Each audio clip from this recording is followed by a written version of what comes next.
Chairman now recognizes Mr. Crane from Arizona. Thank you, Mr. Chairman. I want to say thank you to the panel for coming today. Obviously a very heavy subject.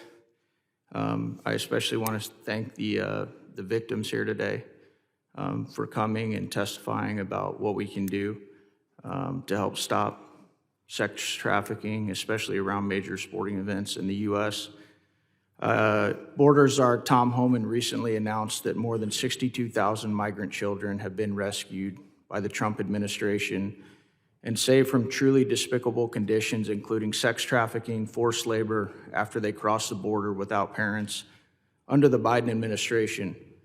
According to a 2024 DHS OIG report, the Biden administration released 291,000 unaccompanied alien children without notices to appear or a scheduled court date and had no way of tracking them after they arrived in the country.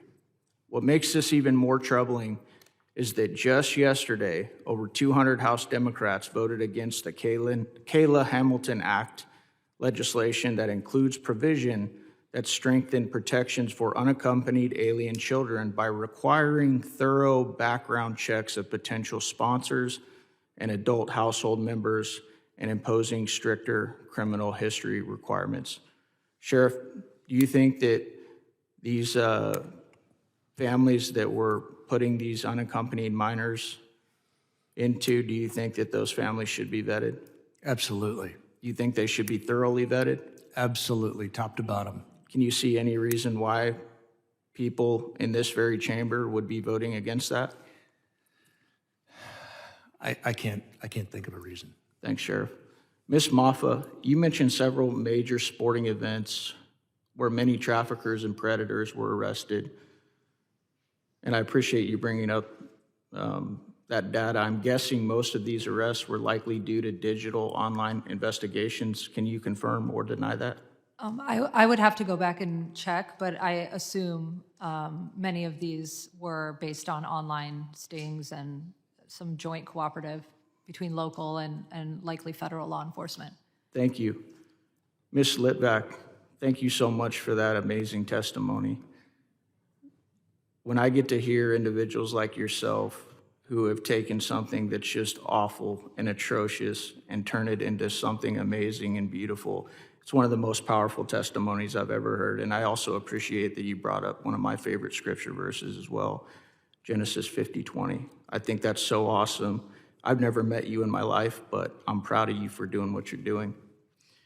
What would you like to tell young boys and girls and parents that might listen to this hearing about how to avoid the awful victimization that you endured? Thank you so much for sharing that and also for acknowledging, this is also a spiritual battle as much as it is physical. Amen. It's pure evil. But what I want people to know, don't think, families, parents, that this can't happen to you and this can't happen, because it happens in our own backyard.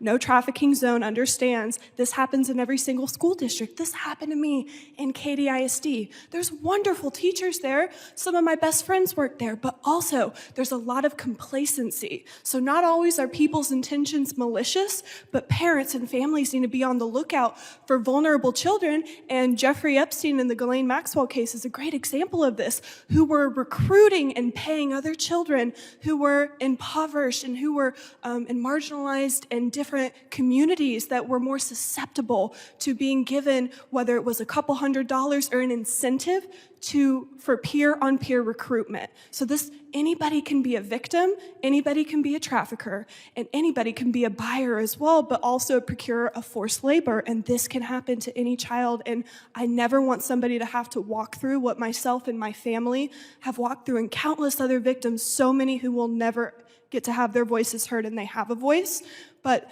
many people sadly do not make it out. It's 1%. Don't wait until this happens to you, where it should become personal before this happens to you, where everybody takes up arms and covers our communities, our churches, our schools, our institution, our government in prayer constantly. But we're in such a divisive time, and we really need more unity, but also education and awareness. Be prepared before it happens to you. Thank you.